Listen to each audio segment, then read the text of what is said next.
Assalamualaikum warahmatullahi wabarakatuh. Salam sejahtera, pemirsa IMTV kembali lagi di podcast On TV dan berjumpa dengan saya Tahayu Unihaya. Dan kali ini kita kedatangan tamu yang sangat spesial nih pemirsa. Beliau adalah seorang dokter spesialis jantung dan pembuluh darah. Beliau adalah Dr. Aruman Yudanto, ABM SPJPK, FIH FAPSC, FHSCC. Dan hari ini kita akan mengulik seputar hipertensi. Apa sih itu hipertensi dan apa bahayanya dan gimana cara mencegah hipertensi ini? Baik, langsung saja kita perkenalan dengan Dr. Aruman. Siang dok. Siang. Kabarnya gimana hari ini? Wah, sehat luar biasa. Alhamdulillah luar biasa sehat ya. Sebelumnya saya ucapkan terima kasih kepada Dr. Aruman yang sudah menyempatkan waktunya untuk datang ke studio IMTV dan berbagi ilmu untuk para pemirsa. Bulan ini kan bulan Mei ya dok? Iya, bulan dimana ada biasa disebut dengan Hipertensi Day atau Hari Hipertensi Dunia. Itu jatuh pada tanggal 17 Mei ya? Benar, 17 Mei.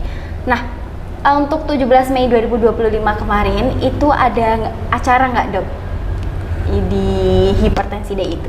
Ya, terima kasih sebelumnya kepada Mbak Uni. Ya, Mbak Uni dan IMTV yang telah bersedia bekerjasama dengan PERKI Cabang Semarang untuk merayakan Hari Hipertensi Sedunia pada bulan Mei. Ya, kebetulan pada bulan Mei 2025 ini kita dapat bekerjasama dengan IMTV. Dan sebenarnya hipertensi itu merupakan rangkaian acara yang dari pusat ya. Jadi dari PERKI pusat itu menghimbau untuk seluruh PERKI cabang se-Indonesia untuk merayakan Hari Hipertensi Sedunia. Jadi beberapa PERKI cabang turut memeriahkan acara hipertensi sedunia, di mana beberapa rangkaian acaranya meliputi seperti saat ini ya, dengan podcast, kemudian penyuluhan di rumah sakit masing-masing tempat bekerja, dengan adanya webinar, kemudian ada beberapa yang mengadakan acara di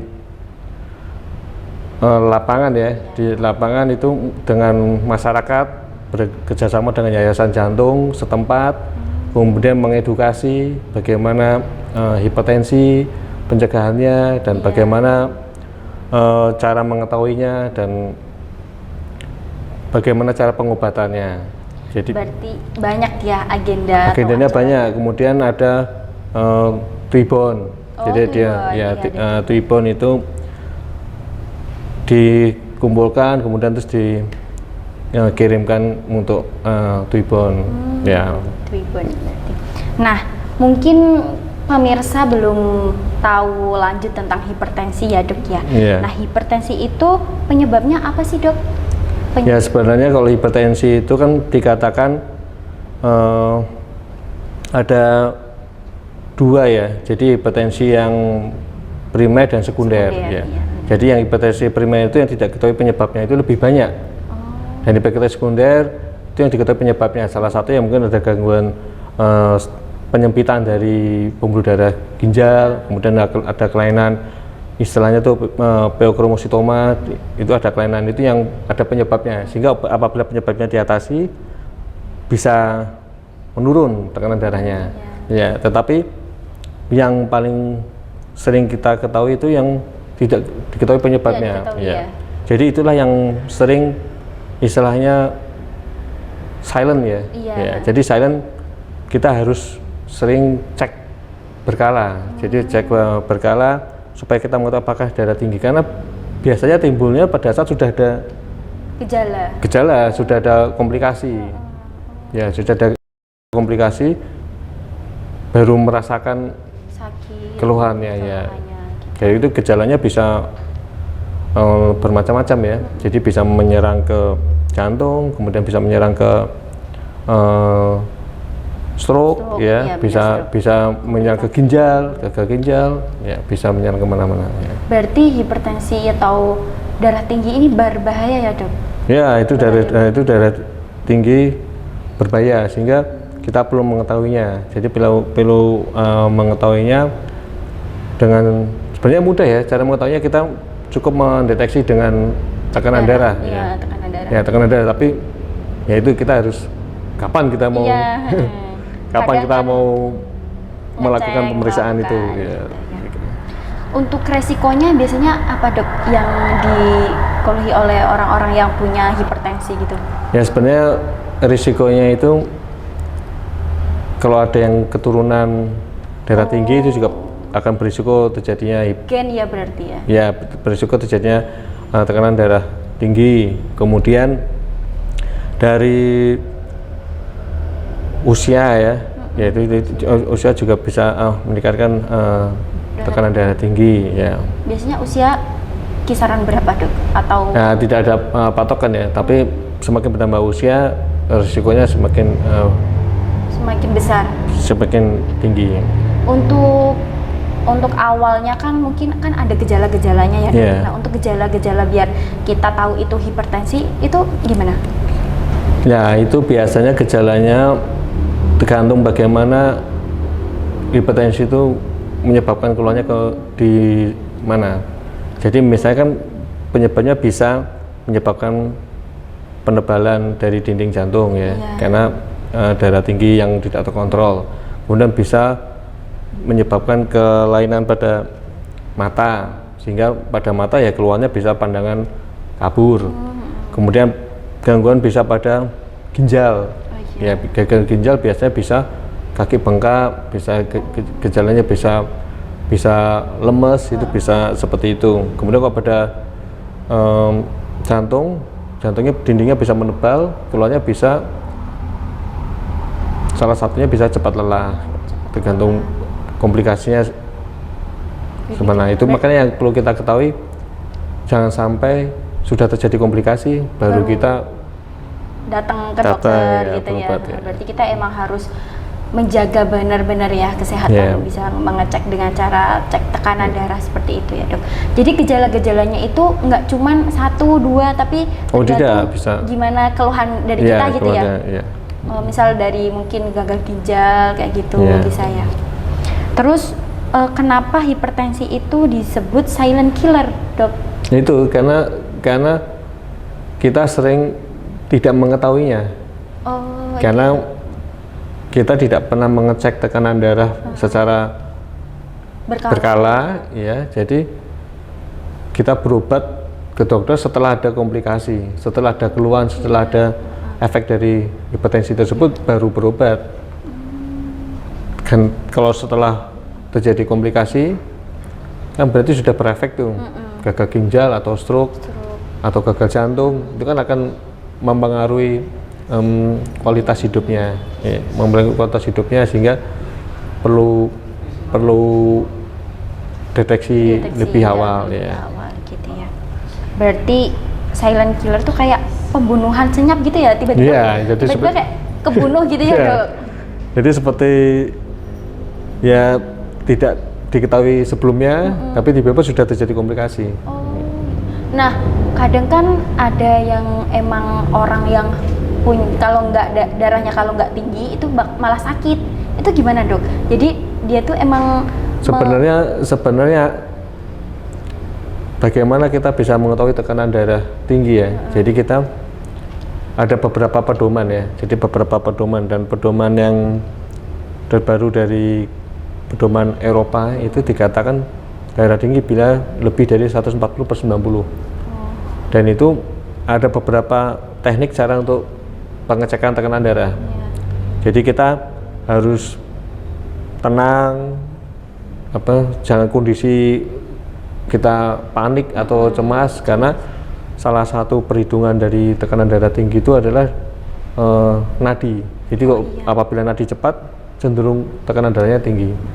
Jadi kita harus kondisi rileks, terus ruangan tenang, terus posisi setengah duduk seperti ini, terus mindsetnya itu sejajar dengan jantung. Kemudian kita menggunakan, paling utama kita menggunakan cuff-nya itu yang sesuai. Kan ada yang untuk anak-anak, ada yang untuk dewasa, yaitu harus yang sesuai. Karena kalau tidak sesuai dia Beda tidak akan tidak akan bisa memompa dengan baik. Setelah itu kita bisa cek 3 kali, dan 2 yang terakhir itu kita rata-rata berapa. Karena beberapa hipertensi itu ada yang dikatakan itu max hypertension atau white coat hypertension. Jadi white coat itu dulu kan dokter pakai jas putih. Jadi begitu ketemu dokter, tensinya naik. Karena deg-degan, makanya istilahnya white coat hypertension. Tetapi ada yang max hypertension, itu hipertensi terselubung. Itu justru malah di rumah malah tekanan darahnya tinggi. Tapi begitu ke office ya, istilahnya ke kantor, dia normal. Itu kita bisa, sebenarnya ada cara lagi, kita bisa menggunakan ambulatory blood pressure monitoring. Jadi mengetes tekanan darah tapi dibawa pulang. Jadi bisa kita lihat dalam 24 jam berapa tekanan darahnya, supaya kita bisa benar-benar mengetahui, oh ya ini ternyata memang darah tinggi. Karena misalnya datang ke kita, ke dokter normal, tapi pas pulang sering mengeluh tekanan darah tinggi, kan kita nggak bisa. Iya benar. Jadi harus dipantau. Jadi harus kita, berarti kita pantau selama 24 jam bagaimana tekanan darahnya. Ada lagi yang dia biasanya tekanan darahnya tinggi, ketemu dokter normal. Nah, dokternya memberi obat atau tidak ya? Memberi obat atau tidak ya? Itu kita bisa memantau jangka panjang dengan 24 jam. Dan dengan alat itu ya? Dengan alat ya, betul. Nah, biasanya kan kalau darah rendah kan mungkin kayak gejala ringannya tuh kayak pusing gitu, Dok. Nah, kalau darah tinggi, sebenarnya gejala darah tinggi paling sering pusing, atau mungkin kadang-kadang tengkuk ya, Pak. Pegel di sini berarti. Ya, pegel tengkuk dan pusing.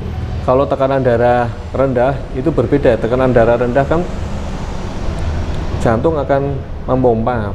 Jadi apabila tekanan darahnya rendah, dia akan memberikan pompa ke seluruh tubuhnya juga akan berkurang, sehingga biasanya keluhannya cenderung lemes, cepat lelah. Itu tekanan darah tinggi. Kalau darah rendah biasanya kan pusing, kalau bangun tidur pusing gitu ya, Dok. Nah, untuk per hari ini, Dok, dari data orang-orang yang memiliki hipertensi, banyak apa normal, apa gimana? Sebenarnya dari data Riskesdas tahun 2018 ya, kalau tidak salah, dan 2023 itu sebenarnya terjadi penurunan, tetapi jumlahnya masih cukup tinggi, sekitar 30% ya dari populasi dewasa. Dan itu sebenarnya data tersebut mungkin pada saat berobat, tapi kita belum tahu apakah itu men-screening di seluruh masyarakat. Kadang-kadang kan bisa aja kita melakukan istilahnya pemeriksaan screening ya. Screening itu berarti tiba-tiba saya cek, kok ternyata darah tinggi.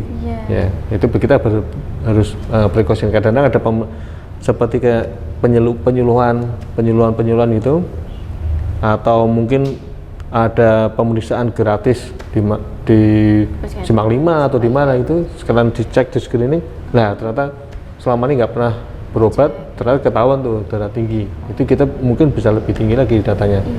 Berarti untuk 2024 kemarin ada datanya naik apa? 2024 saya kurang begitu memahami ya, karena tidak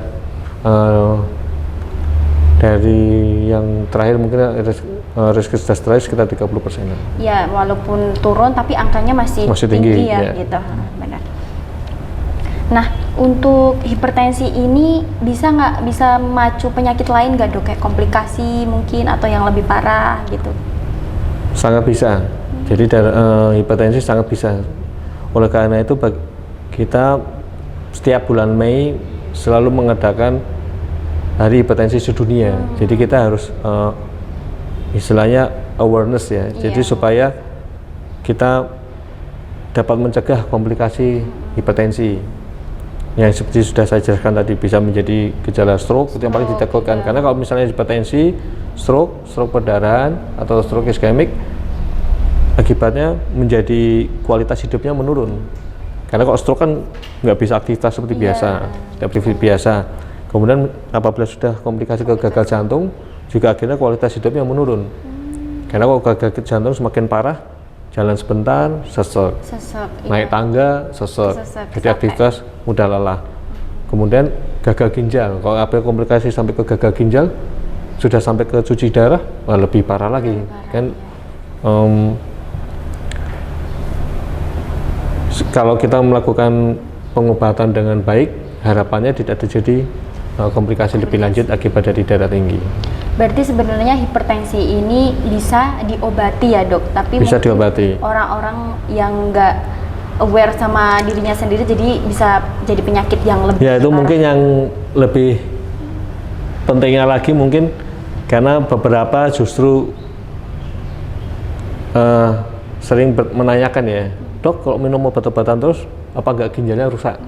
Ya sebenarnya justru obat-obatan untuk mencegah tekanan darah tinggi tersebut justru akan mencegah terjadinya komplikasi, karena salah satu komplikasi hipertensi kan ke ginjal. Iya benar. Yang paling ditakutkan kalau gagal ginjal kronik sehingga bisa cuci darah, justru malah kita kontrol tekanan darahnya sehingga harapannya tidak terjadi komplikasi ke ginjal.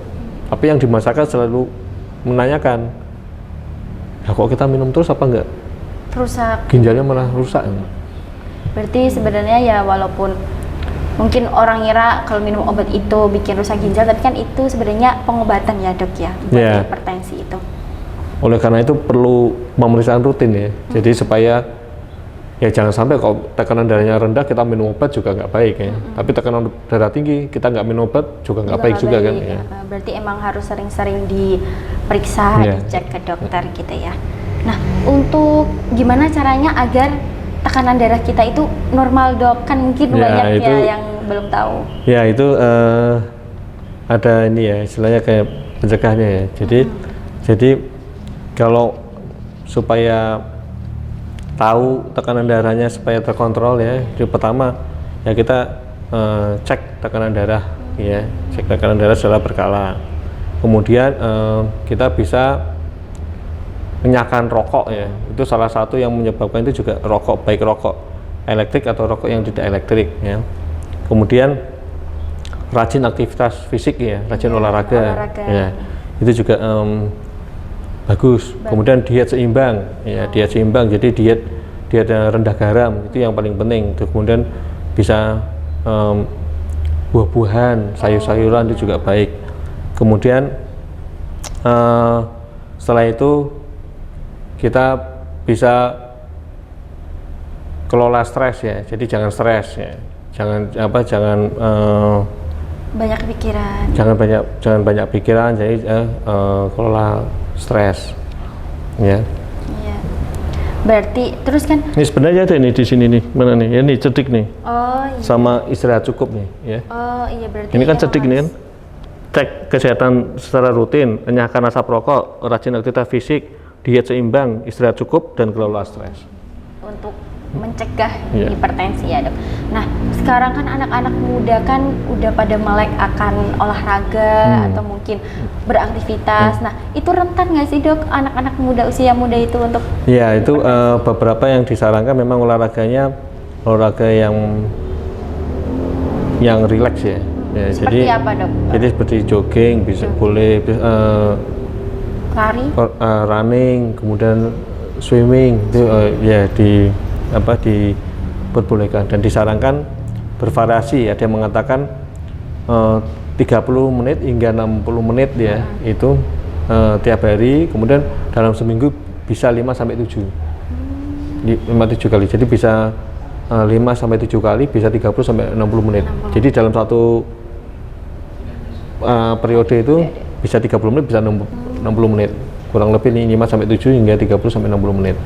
Nah mungkin untuk orang-orang yang sibuk banget nih dok, pemilihan olahraga yang baik dan biar bisa seimbang antara kesibukannya sama olahraganya itu. Ya sebenarnya kita bisa melakukan seperti lari, kemudian seperti jalan sehat, ya, itu relatif kita gerak ya, aktivitas semuanya ya. Jadi bukan hanya yang duduk saja, tapi juga kita bergerak, sehingga harapannya juga bisa menurunkan tekanan darah. Berarti kan ada mungkin yang penting gerak biar nggak sakit, atau emang gerakannya ya harus gerakan yang benar, kayak misal treadmill gitu bisa?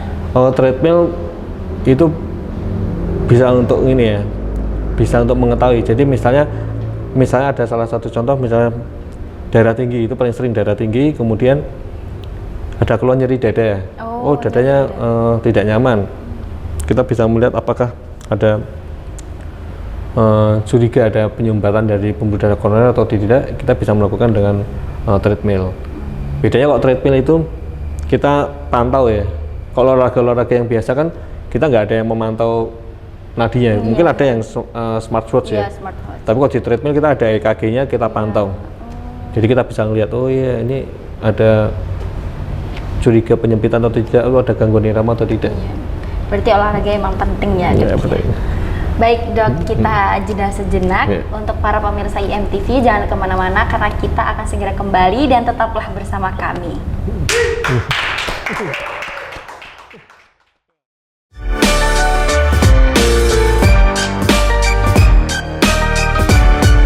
Mengajak Anda berwisata kuliner, mencicipi warisan kuliner di Jawa Tengah, mengangkat, mengenalkan menu dan usaha kuliner yang legend, menjadi alternatif rujukan bagi Anda pecinta kuliner. Ini sausnya, penasaran ya? Tadi aku cobain empal gentong dan emang di posternya tuh ternyata Saksikan program acara Makan Enak IMTV setiap hari pukul 19.00 waktu Indonesia Barat. IMTV Channel 36 UHF, lebih dekat menginspirasi. Makan enak, enak tenan. Digenggam? Hah? Diremes? Mau? Campuran bumbu dengan rasa ayam kecapnya. Enak. Pada nggak tahan ya lihat enaknya mie gemes. Yang ditabur bumbu juga enak. Mie gemes, enak, langsung dimakan. Dari Sianta Top, rasanya pasti top.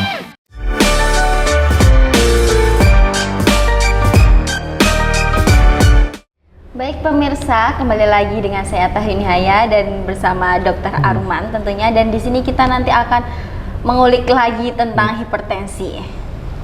Jadi langsung aja dok, dari pengalaman dokter saat memeriksa nih, mungkin kan banyak ya pasien-pasien, itu kebanyakan keluhan dari pasiennya itu keluhannya seperti apa? Keluhannya biasanya setelah timbul komplikasi ya, jadi berbeda-beda. Kadang-kadang mungkin ada yang mengeluh cepat lelah, cepat capai, ya, terus bisa sesak nafas, menggeh-menggeh mungkin ya kalau bahasa Jawa bisa, karena mungkin sudah timbul komplikasi ke penyakit yang lain. Jadi penebalan jantung, kemudian terus bisa menyebabkan gagal jantung. Ada lagi yang pandangan kabur. Mungkin ada lagi yang pandangan kabur, kemudian lemes juga ada, ya, akibat darah tinggi mungkin juga bisa seperti itu. Kaki bengkak juga kadang ada. Kaki bengkak. Ya, biasanya kaki bengkak bisa salah satu akibat dari gagal ginjal ya. Gagal ginjal. Berarti dari pasien-pasien dokter itu kebanyakan mereka ngeluhnya atau datang ke dokter itu setelah mereka mengalami keluhan-keluhan gitu ya dok. Tapi ada nggak yang emang pure pengen periksa, pengen aware sama dirinya sendiri gitu? Sebenarnya kalau ingin periksa itu sering datangnya pada saat general check up ya. Jadi ada general check up dari sebuah perusahaan atau dari pihak tertentu itu yang melakukan general check up untuk pegawainya, baru nanti kita evaluasi semuanya. Ya, pemeriksaannya tensi, kemudian pemeriksaan yang lainnya kita periksa. Dari pasien-pasien yang dokter tangani, kebanyakan pasiennya itu usia berapa, atau muda, dewasa, atau bahkan orang tua? berbeda-beda ya, tapi memang cenderung lebih tinggi pada yang orang tua ya. Orang tua, iya. Usia muda bisa terjadi, biasa kok genetik, tapi mayoritas mungkin karena datangnya sudah komplikasi. Iya. Padahal kok komplikasi kan butuh waktu, sehingga datangnya ada usia lanjut ya. Orang tua ya. Berarti rata-rata emang orang tua, karena kan mungkin karena usia Iya. juga ya dok ya. Terus dari pasien yang dokter Aruma tangani ini, apakah ada juga yang komplikasi parah gitu, yang benar-benar parah? Komplikasinya ada apa enggak dok? Yang paling ditakutkan salah satunya stroke ya, itu paling ditakutkan. Selain itu juga bisa gagal jantung ya, gagal jantung juga ditakutkan karena itu kembali lagi karena quality of life-nya akan berkurang. Karena kalau misalnya sudah stroke, terjadi perdarahan, akibatnya menjadi lemah anggota gerak, aktivitasnya berkurang, sehingga menjadi tidak bisa optimal untuk bekerja kembali. Itu yang perlu kita tekankan. Ada lagi mungkin yang bisa ditemukan itu karena darah tinggi lama, sehingga otot jantungnya membesar, terus jadi gangguan irama. Salah satu gangguan irama itu istilahnya fibrilasi atrial. Itu yang bisa nanti terbentuk seperti gumpalan gitu, kok bisa lepas, bisa jadi stroke. Itu salah satu yang ditakutkan juga, bisa terjadi istilahnya gangguan irama atrial fibrilasi. Itu bisa terjadi stroke, banyak sebenarnya. Yang punya hipertensi atau komplikasi itu biasanya mereka ada yang bisa sembuh nggak dok? Yang komplikasi itu tergantung dari komplikasinya. Jika bisa komplikasinya parah ya kita akan memberikan obat-obatan, tetapi menjadi hospitalisasinya itu akan semakin meningkat, mungkin berobatnya semakin lebih sering karena keluhannya semakin parah, itu akan berbeda-beda. Makanya kok pada masih awal kita masih bisa mengontrol dengan baik, belum terjadi komplikasi, mungkin lebih bisa sembuh bisa aktivitas. Intinya jangan sampai terjadi komplikasi parah baru berobat, kita tetap mengontrol tekanan darah, tetapi kita juga harus mengatasi komplikasi tersebut. Jadi tekanan darah tetap harus kita turunkan, tapi komplikasi tersebut harus kita atasi. Gagal ginjal kita atasi gagal ginjal, gagal jantung kita atasi gagal jantung, kemudian stroke kita atasi stroke, kemudian ada gangguan irama atau fibrillasi kita atasi gangguan atau fibrillasi, tapi tekanan darahnya tetap kita kontrol dengan baik. Tapi ada yang nggak tertolong nggak dok? Ya kalau kita bicara ada yang tidak tertolong menjadi takut semua nanti ya. Ya. Kita bicara menjadi tidak tertolong, nanti semua kan menjadi takut semua kan ya. Biar juga pemirsa juga menjaga kesehatannya sih dok. Untuk kalau misalnya hipertensinya masih awal dok, itu bisa dicegah atau bisa diobati nggak? Yang biar nggak hipertensi lagi. Jadi sebenarnya hipertensi yang tadi di awal tuh ya, ada hipertensi yang primer dan kemudian ada hipertensi yang sekunder. Itu yang primer yang mungkin kita tidak mengetahui dengan pasti penyebabnya, ya kita harus mengontrol terus tekanan darahnya. Oleh karena itu, supaya kita bisa mengontrol dengan baik, kita juga jangan hanya obat-obatan saja, tapi kita juga harus gaya hidup. Gaya hidup. Jadi ya kita harus gaya hidup. Kalau sudah ada darah tinggi ya kita harus rajin olahraga, kontrol ya, rajin kontrol ke dokter, kemudian ikuti anjuran dokter, kemudian melakukan diet ya, diet yang seimbang, yang terutama yang rendah garam, kemudian rajin aktivitas fisik, menyahkan rokok, jangan merokok, kemudian istirahat cukup ya, itu kan beberapa bisa menurunkan tekanan darah. Karena kalau kita gaya hidupnya sudah kita perbaiki, tapi dia tidak menaikkan tekanan darah, kita mungkin bisa obatnya itu menjadi tidak maksimal kan. Jadi tidak perlu obat yang dosis tinggi karena mungkin dengan gaya hidup tekanan darah sudah turun, jadi kita bisa obat-obatan tersebut menjadi kan sebenarnya gini, pasien paling takut kan kalau minum obatnya banyak. Karena kenapa? Semakin tidak terkontrol, semakin tinggi, kita akan memberikan obat yang semakin banyak. Karena belum tentu satu obat bisa menurunkan. Jadi kita bisa kombinasi beberapa obat. Nah, kombinasi beberapa obat itu akan semakin takut kan pasiennya. Loh dok, saya kan minumnya banyak nih, kok minumnya banyak nanti gimana ginjal saya? Iya. Ya, oleh karena itu supaya membantu juga tekanan darahnya menjadi tidak tinggi. Kita bantu dengan gaya hidup, pola hidup. Terus walaupun kita minum obat nih dok, tapi gaya hidup kita nggak baik juga sia-sia ya dok itunya Ya, karena obatnya. ada beberapa penelitian misalnya kita tidak rendah garam ya, tapi kita mengkonsumsi garamnya itu tinggi. Iya. Padahal secara teori garam bisa menaikkan tekanan darah tinggi, sehingga akibatnya kan menjadi tensinya akan menjadi tinggi. Karena beberapa tensi yang sangat tinggi juga berbahaya, bisa langsung pecah pembuluh darah, stroke, nah, itu bisa berbahaya juga. Jadi kita tetap harus kontrol tekanan darah dengan baik. Iya. Jadi selain obat kita juga bisa mengkonsumsi kayak vitamin, terus juga buah, sayur gitu kan Iya. ya dok?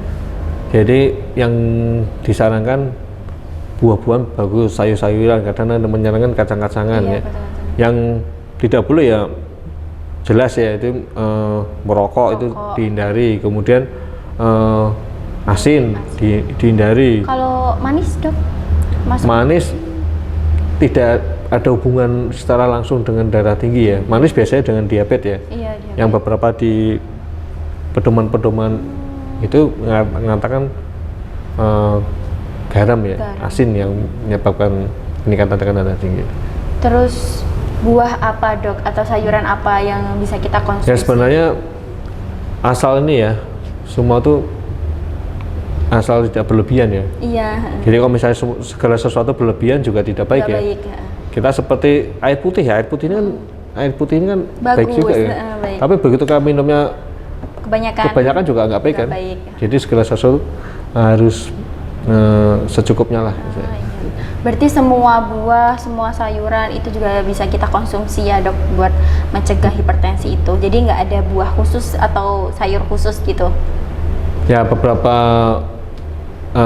mengatakan ya sayur-sayuran hijau, kacang-kacangan itu juga bagus ya. Kalau kayak misal dada ayam terus daging gitu, itu bisa. Nah itu saya juga belum tahu secara pasti ya. Kan apa ini? Karena kalau masing-masing dedek-dedek kita juga akan susah ya. Ya. Dada ayam nanti ada yang menanyakan lagi masih apa buah naga gitu ya itu kan belum ada penelitian yang langsung oh ini menurunkan. Tapi secara teori kok buah-buahan akan lebih baik ya. Iya benar. Mungkin tadi udah sharing-sharing ya dok. Sekarang mungkin dokter bisa memberikan motivasi atau kata-kata buat pemirsa di rumah agar tetap menjaga kesehatan, terus juga mencegah hipertensi dan lain sebagainya. Ya, terima kasih kepada pemirsa IMTV pada hari ini. Jadi dari saya harapannya memang kita harus bisa menjaga tekanan darah tinggi dengan baik.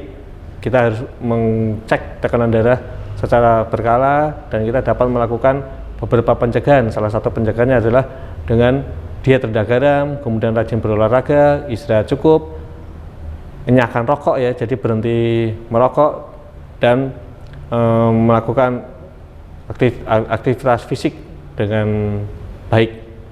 Jadi dengan beberapa saran seperti itu diharapkan dapat menurunkan tekanan darah tinggi atau bahkan mencegah tekanan darah tinggi. Terima kasih dokter udah menyempatkan waktunya buat datang ke IMTV ya sebelumnya. Terima kasih juga udah sharing atau kita motivasi juga wejangan buat teman-teman pemirsa di rumah agar kita tetap jaga kesehatan ya dok ya. Nah untuk pemirsa yang ingin menonton acara ini setiap hari pada pukul 20.00 waktu Indonesia Barat, karena sejatinya sebaik-baiknya manusia adalah manusia yang bermanfaat bagi manusia lain. Saya Tahnia ya, pamit undur diri. Wassalamualaikum warahmatullahi wabarakatuh. Waalaikumsalam warahmatullahi wabarakatuh.